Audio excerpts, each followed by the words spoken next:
Maligayang pagdating sa Lagim Central. Handa na ba kayong harapin ng inyong pinakamatinding takot? Naiisip nyo ba yung tunog ng naglalakihang pakpak ng paniki na pumapagaspas sa gitna ng gabi? Isang silweta ng nakapangingilabot na nilalang na nakababalangkas laban sa isang dambuhala at madugong buwan. Ngayon, hihimayin natin ng isang napakadilim na graphic novel na halaw sa ating sariling kultura, pinamagatang Ang Paghihigante ng Manananggal, isang kwento ng pagtataksil at kilabot.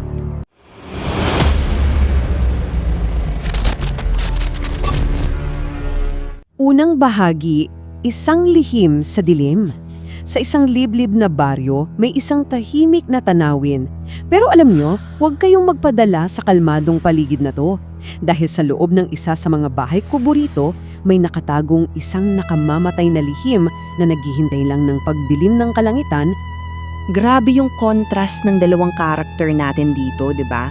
Si Maria, may malaanghel na ngiti, mahaba at tuwid na buhok, mukha lang talaga siyang isang ordinaryo at mabait na babae.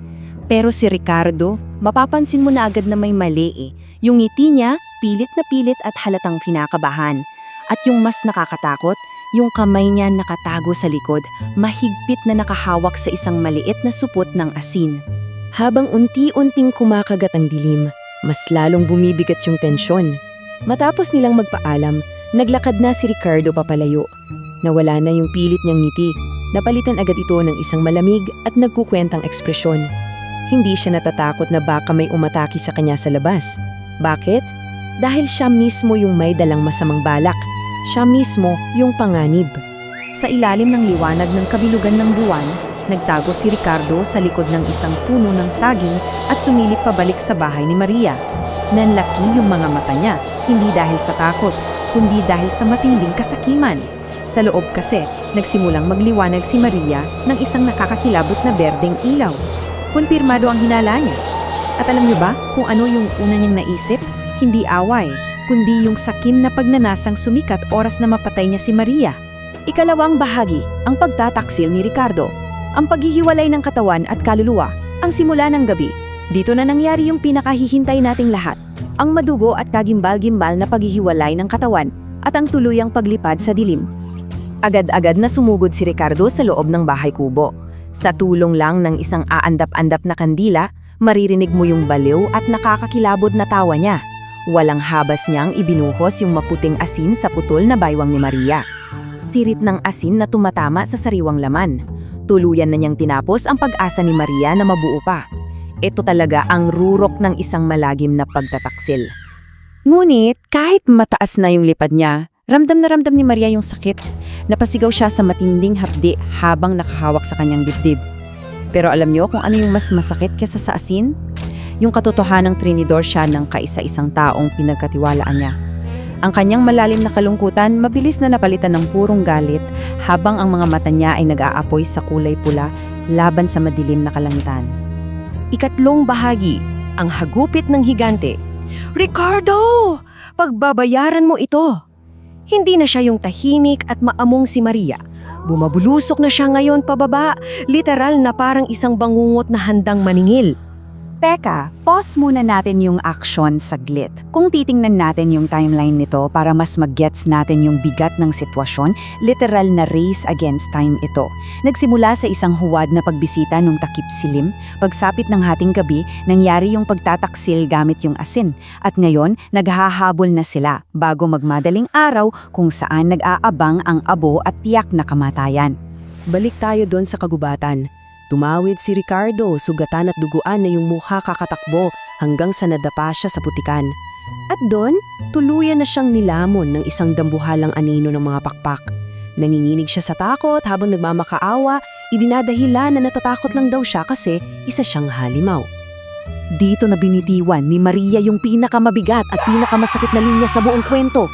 Habang lumuluhan ng dugo, sinabi niya, ang tunay na halimaw ay ang taong handang pumatay para sa sariling kasikatan. Bago pa man makasagot si Ricardo, pumulupot na ng mahigpit ang mahabang dila ni Maria sa leeg niya.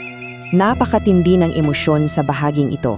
Itinaas ni Maria sa himpapawid yung wala ng buhay na katawan ni Ricardo. Pareho silang naging silweta laban sa dambuhala at nakakakilabot na pulang buwan. walang imik ang gabi. Sa ilalim ng madugong buwan na iyon, tuluyan nang natapos ang pagtataksil. Pero tingnan naman natin kung paano nagtapos ang gabi para kay Maria. Matapos niyang itapon yung katawan ni Ricardo sa bangin, lumipad siya pabalik sa kubo niya habang nagsisimula ng magliwanag ang kalangitan. Papasikat na ang araw. Pero pagdating niya, bumunggad sa kanya ang malamig na katotohanan. Andun pa rin yung asin sa ibabang bahagi ng katawan niya. Nakaganti nga siya, pero wala na siyang babalikang buhay. Ika-4 na bahagi, abo at asin. Pagsapit ng tanghali, tahimik na. Isang walang lamang bahay kubo na lamang ang naiwan na hinihipan ng hangin. Isang malungkot na paalala na ang paghihigante ay parang asin sa sugat, mapait, mahapde, at wala talagang itinitirang buhay. Ika-5 bahagi, mitolohiya ng manananggal at kulturang Pinoy. Sige, labas muna tayo saglit sa pagiging storyteller natin. Bakit nga ba napaka-epektibo ng kwentong ito? Himayin natin yung mismong mitolohiyang bumubuhay sa kwentong ito. Ano ba talaga itong manananggal? Well, isa to sa mga pinakakilalang aswang sa ating mitolohiya. Ang pinaka-signature move nito, di ba, ay yung kakayahang ihiwalay ang itaas na bahagi ng katawan sa ibaba. Tapos yung itaas na bahagi, tinutubuan ng malalaking pakpak na parang paniki para makapanghuli tuwing gabi. Ito yung mismo mekanismo na nagbibigay ng kakaibang takot sa legendang ito. At dito natin makikita kung paano ni-weaponize ni Ricardo yung sinaunang kaalaman natin. Yung mga kahinaan kasi ng manananggal napaka-specific. Number 1, kailangan mong hanapin yung naiwang ibabang bahagi ng katawan niya. Number 2, budburan mo ito ng asin, abo o bawang. At pangatlo, pigilan silang magdugtong ulit bago sumikat ang araw. Iyan na iyan yung mismong ginawa ni Ricardo gamit yung sariling tradisyon natin laban kay Maria. At ito yung magandang pag-isipan. Ang manananggal ay isang napakalalim na metapora. Isa siyang perfect na simbolo ng pagkakaroon ng dalawang mukha o yung pagtatago ng totoong pagkatao. Higit pa rito, ipinapakita rin nito yung halaga ng media literacy. Sa paggamit ng modernong anime art style at matitingkad na kulay, nabibigyan natin ng bagong bihis at bagong buhay yung mga tradisyonal na kwentong bayan natin para maipasa pa sa mga susunod na henerasyon. Ika-6 na bahagi, Lagim Central, pagtatapos. Gusto mo pa ba ng mga kwentong hitik sa sindak at katotohanan? Hanggang dito na lang muna ang ating paghihimay sa kwentong ito. Nakita na natin kung paanong yung mga halimaw sa labas, minsan salamin lang pala ng halimaw sa loob ng isang tao. Dahil baka mamaya, yung taong kaharap nyo ngayon ay nagtatago rin pala ng isang malagim na lihim. Kung nagustuhan ninyo ang anitong mga pagsusuri na nagbubukas sa madidilim na pahina ng ating kultura, huwag kalimutang mag-like, i-share ito sa mga matatapang ninyong kaibigan at mag-subscribe sa ating channel. Hanggang sa muli nating pagkikita sa dilim, mag-ingat kayo sa inyong pag-uwi ha.